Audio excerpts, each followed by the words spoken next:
Écrits et les écrits des écrivains du continent noir. Je voudrais, pour répondre à l'événement littéraire de cet après-midi, commencer cette analyse par un dispositif qui tentera de mener une opération soustractive, l'aide à Tita. L'orientation doxologique dit la question qu'est-ce que la lettre à celle de son but, donc à celle du projet d'écriture, à celle de l'idéal de société que Jeanne-Marie Rosette a, c'est-à-dire une vision intérieure de moi-même et du monde univers affectif. Et cette analyse subjective, je l'oriente ainsi. La lettre à Tita qui émet une lumière resplendissante est à la fois un fait exceptionnel et un symbole. Un symbole parce qu'elle est une figure, un thème imaginaire, ce que j'appellerais un dessin ou une figure du symbole qui, au-delà des autres orientations de lecture qu'elle engendre, m'invite à manifester en faveur de mon ouvrage. De par votre présence ici dans cette salle, et ce malgré vos multiples contraintes.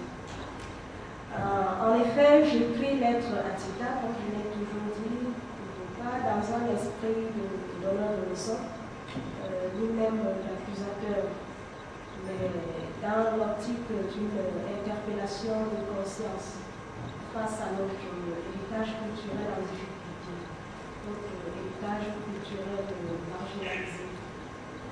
Alors, ma modeste personne ne milite pas en faveur de l'exclusion d'une quelconque époque.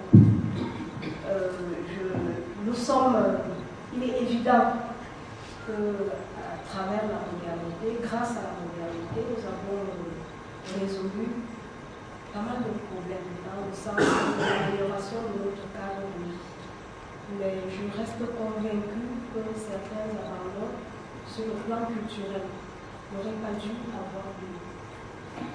Mon espoir à travers l'être à Tita, c'est de susciter un débat sur la meilleure participation de l'Afrique à ce rendez-vous planétaire du donner et du recevoir.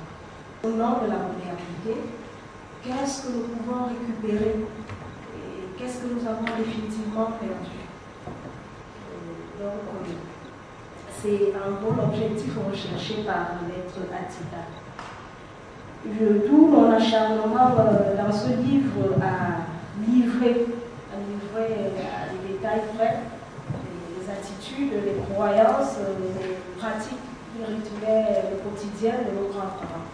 Je ne serai pas long parce que je n'ai pas préparé un discours, comme je le disais tout à l'heure sur l'ordinateur.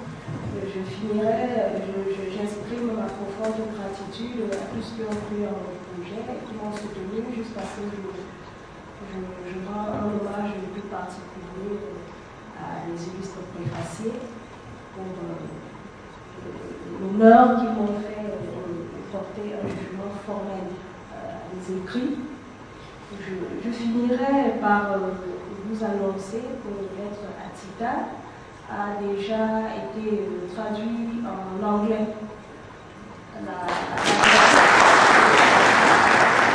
La traduction en langue boulou et en cours de finition. L'idée tout à l'heure à travers l'achat du livre me permettra de faire paraître ces versions.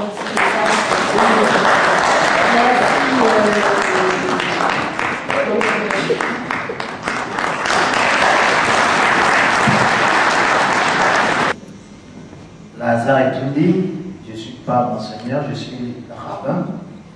Moi, je me connais bien, je ne manque jamais quand vous présentez le journal à la télévision. L'intervention de M. François Bigono, qui est de la branche philosophique africaine de l'anthropophilosophie. Ça c'est différent de la maïétique socratique. Vous savez que moi, je suis contre. Si elle assume son interprétation de la lettre à Tita, on vous a approché tout à l'heure pour savoir si votre lettre. Bonjour à tous.